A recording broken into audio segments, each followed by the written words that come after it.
Hey, what's going on, y'all? Back with another one. Back with another one. Let me get straight up real quick. Y'all, excuse me 1 second.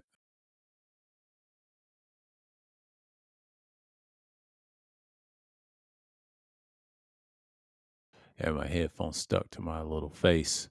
Okay, we're talking about utilitarianism. I mean, we need to talk about this once again because we got a dude that thinks he's black pill utilitarian talking about this moralist nonsense. But like I did in previous streams, updates, and it's pretty much the same. Like we're gonna talk about it. We're gonna talk about it in its essence for us. Now they try to deflect and deflate. That's what it means, right?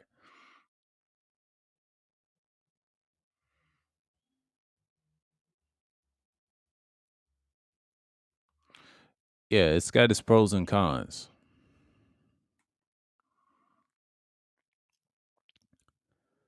And this is what is utilitarianism and theory and moral and ethics. And I told y'all this like 2 years ago. Niggas need to know again. But that's what's hurting societies. I'm gonna use this and then read. And then you got the quantitative and qualitative utilitarianism. You got different types, but that's actually hurting societies in the world. The criticism of utilitarianism, and then he tried to say the military is like that too. I heard this nigga say that, right? Well, my biggest critiques on it is right here. I put more resources on it, and then I also have the corporate constitute.com talks about it. And you got two philosophers that talks about it as well, right? Okay. Yeah.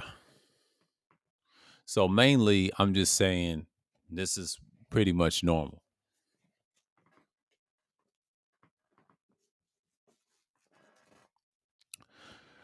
So like we got it up here. So, we're gonna read it. Let me share the screen for a minute. All right. On my end, I'm just gonna let y'all get a taste of it. Okay. That right here is a popular ideology. Actually, as connection, it actually birthed your modern day liberalism. I'm just saying what it was. I'm just saying it for what it was. You got the movement and the branch. What do you want? We got the philosophies on deck. We got it on deck. It is a philosophy. It's a little theory, but it's also philosophy that people believe in. They get caught up.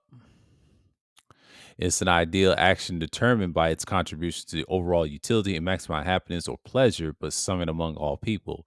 It is then the total utility of individuals, which is important here, but the greatest happiness for the greatest number of people. And the key word is what? Utility, after which its doctrine is named. It is a measure in economics of relative satisfaction, but from or a desirable of the consumption of goods, of these consumption of goods.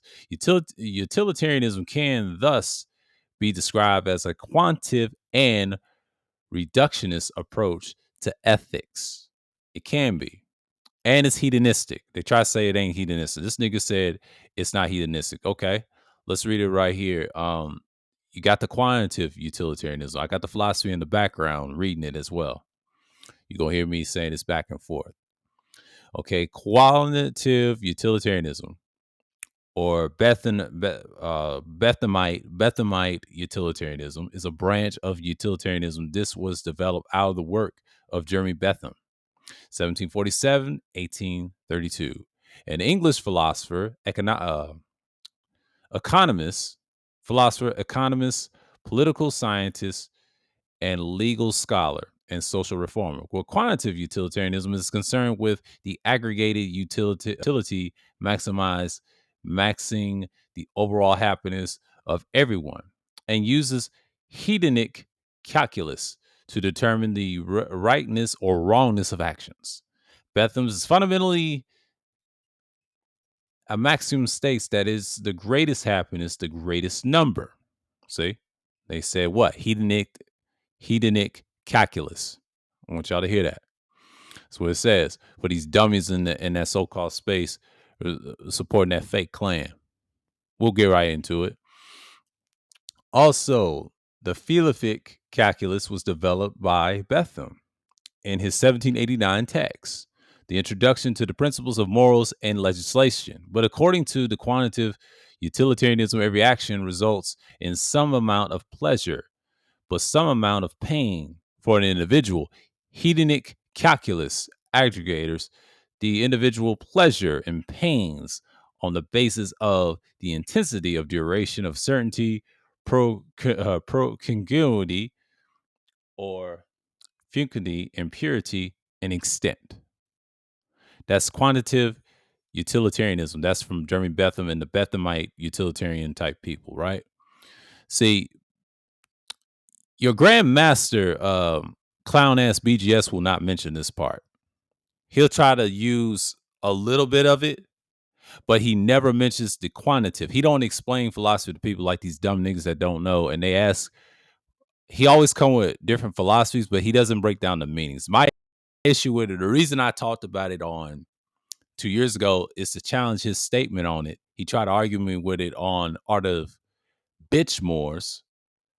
That nigga. I'm not talking about the other art, but the other one, the clown, the fat ass nigga, right? That whole ass nigga, right? He don't explain this part to these dumb young niggas right here that follow him. That's my issue. I did that. But see, there's a difference. There's qualitative and quantitative. Okay? And I'll show y'all the pros and cons. I already got that on a video, pros and cons of it. You know, we'll do a part 2 on the pros and cons, and then you come back to this one because what you're gonna see is what we're gonna talk about. Now, the qualitative, we're gonna talk about this. There's a difference. He don't teach you this about John Stuart Mill. See, he'll talk about this a little bit, probably mostly, but he don't tell you about the quantitative. The quantitative deals with the hedonic calculus. They try to say it ain't hedonistic. Bullshit. It is. It is hedonistic. Let's cut the bullshit right now. Stop it. You know what I'm saying? Okay. I'll be right back. Hold on.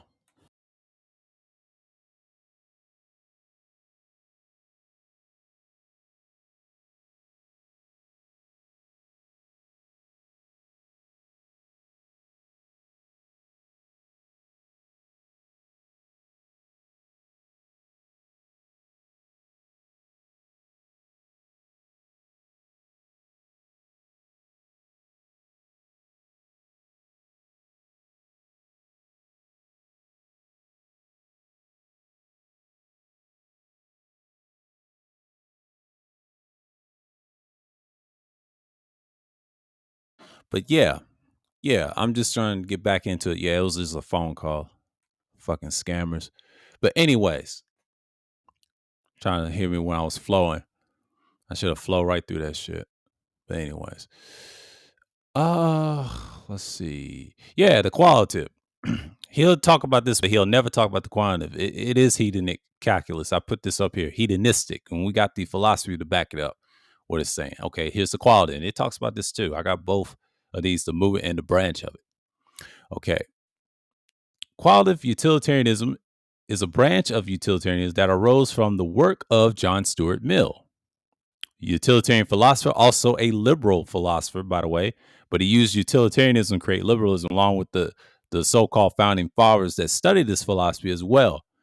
I'm going to back that up too. 1806, 1873, English philosopher, civil servant of the politician, civil servant, he said a civil servant and politician. I said it, politician. Qualitative utilitarianism rejects hedonic calculus. Now, qualitative utilitarianism rejects hedonistic calculus or hedonistic cultures of what you would say by a pure definition, it is quantitative. But qualitative, there's a different version. See, BGS don't tell you this. They reject the hedonistic cause. So if he's a qualitative utilitarian like he says, it's actually non-existent. It exists, but he should explain there's a difference between the two. You got qualitative and you got quantitative. Quantitative means more. Quality means the essence, the image. You know what I'm saying? And it explains right here. I got more of this. We'll do a part 2 on this and explain further what I mean the two.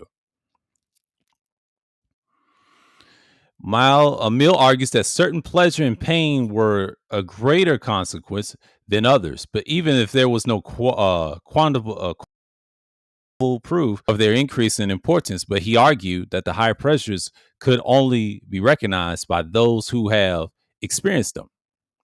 Criticisms of utilitarianism. Number one, human happiness is impossible to quantify. True. This is one of the primary criticism of the quantitative utilitarianism. Human perception of the same experience varies greatly among individuals, but the fact that does not allow for the consistent quantifying process, but the additions of the all ethical systems stemming from the consequentialism. Consequentialism. I talked about this before 2 years ago. Y'all can watch those old pre-records and live streams.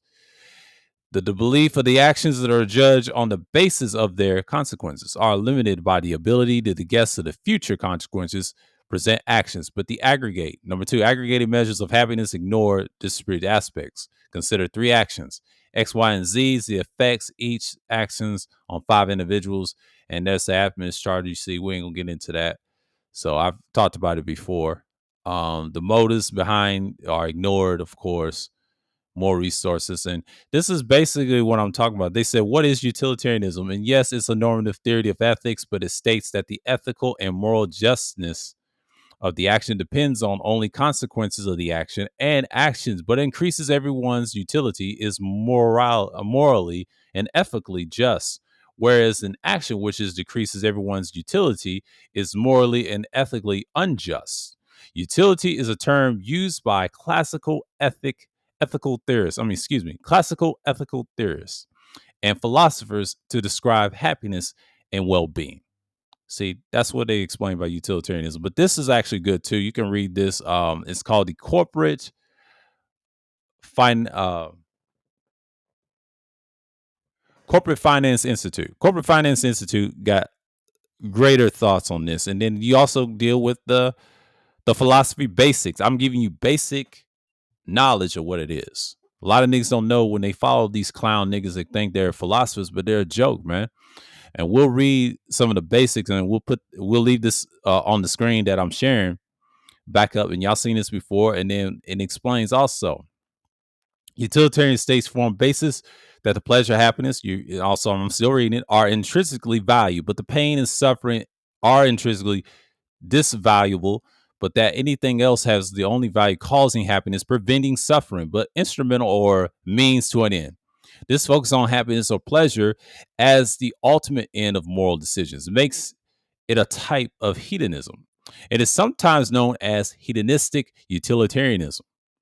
See, it does exist. Hedonistic utilitarianism exists. It's a philosophy and a theory. People believe that. And then they try to say it's not hedonistic, but it is. We proved that on the financialinstitute.com. So this saying on philosophy based saying the same thing. See, I got my facts right here. You see, y'all niggas think y'all know about the philosophy. I do. I read the stuff. There's different levels of it, but I'm saying this is the basis what you're gonna get online. Not some nigga online lying you trying to conflate the philosophy. Don't listen to niggas like that. They don't do research. I'm trying to tell you, they're stupid. They're fucking stupid. But anyways, utilitarians support equality by equal consideration of interests. They reject an arbitrary distinctions as to who is worthy of concern, who is not. See, that's one of the problems I have with it. I'm not a utilitarian philosopher, by the way. I'm more of a nihilist myself, but I'm showing you what this is. And the description and this discrimination between individuals. However, it does accept the idea of decline in marginal utility, which recognizes that the same thing furthers the interests of well-off individuals to lesser degree than it would be interests of the less well-off individual. It it is a form of consequentialism and the normal moral and actions determined by the outcome or consequence. But the ends justify the means. As opposed to deontology, I talked about this before, deontology in the stream, right? I talked about deontology, which disregards the consequences of performing an act when determined in its moral worth. And a virtual ethics, which focuses on the character, but rather than rules or consequence, right? So the history of utilitarianism, I told y'all this before. Yes, David Hume, Edmund Burke were proto-utilitarians, and then it goes back to Epicureanism, right? I said utilitarianism theory, the Victorian, which I would know in English, also came in the Greek philosopher Epicurus. Epicureanism birthed utilitarianism philosophy. So those people in England back in the day studied Epicureanism back in the day. They took his doctrine and made it into the same thing, talking about happiness and all that. And then I talk about Eudemianism, same thing. They all came from Greek philosophies and all that stuff. They all stem from that. This is a different type of happiness. It's structured. But that's why you got modern liberalism promote this happiness nonsense, and that's what's killing society. That's why they use utilitarian theories, concepts, and what it is, and it's the truth. Like these niggas, they promoting utilitarianism. They're not promoting nihilism. If they was really nihilists, they would have a different perspective. They got so many philosophers looking at how the world is bleak, but they already know the enemy of other philosophies don't work in society. So nihilist people are very lean towards the extreme side of the left, but it's morally, they have an anarchist view, but they really have their own world. So it's like they're in their own dimension. But it's kind of like they're the opposite of that. But see, utilitarianism on the other hand promotes liberalism and all this other stuff. They're capitalists, but they also promote this philosophy as well on the low to keep things stagnant, like you see in America. But we ain't gonna get into that. We ain't gonna get into that. I'm just saying. And I talked about this before. Yes, Jeremy Bentham, specifically School of Thought, credited the English philosopher Jeremy Bentham, and Bentham studied this stuff from Epicurus and then also birthed it in others as well. John Stuart Mill gave it to the Americans later on, liberalism. Yeah, we talked about it. I talked about it a lot. It says that. And here's the criticism of utilitarianism. It has been argued that measuring and comparing happiness among different people is impossible. It is impossible, not only in practice, but in principle. Defenders argued that the same problem is successfully overcome everyday life, that the rough estimates are usually sufficient. Another dilemma of utilitarianism is that the pleasure of a sadist, they call them sadists, right, should have the same importance as the pleasure of an altruist. See? Although the proponents have countered that the sadists are relatively few, but so their effective influence would be minimal. It's true. And that it hurts to suffer by others and will counterbalance any pleasure registered by the sadist. But furthermore, the sadist's pleasure is superficial and temporary. Mhm. And thus is the detrimental to the sadist's long-term well-being. But another amongst is that sometimes the long-term is needed well all the evidence and reach a definite conclusion of the relative cost and benefit of an action. Utilitarians admit that the certain knowledge of consequence is sometimes impossible, but argue but the base estimates of the consequence or predictions based on the past are usually sufficient, right? But a very specific argument against utilitarianism has put forth in the grounds of determinism. But it's either true or false. But if it's true, then we have no real choice over our actions. If it is false, then the consequence of our actions are unpredictable, not least because they will depend on the actions of others whom we cannot predict. Utilitarianism has been criticized for only looking at the results of actions, not at the desires or intentions which motivates them, which many people also consider important. Thus, an action is intended to cause harm, but it inadvertently causes good, but the results would be judged equal to the results of an action done with the good intentions. Utilitarians Utilitarians may argue that justification of slavery, torture, or mass murder would require unrealistic large benefits to outweigh the direct extreme suffering to the victims, as well as taking into consideration of the indirect impact of social acceptance of inhumane policies. General anxiety, fear might increase for all if human rights are commonly ignored. Here we go. Other critics may have objections in the following right and wrong dichotomy. Right and wrong dichotomy.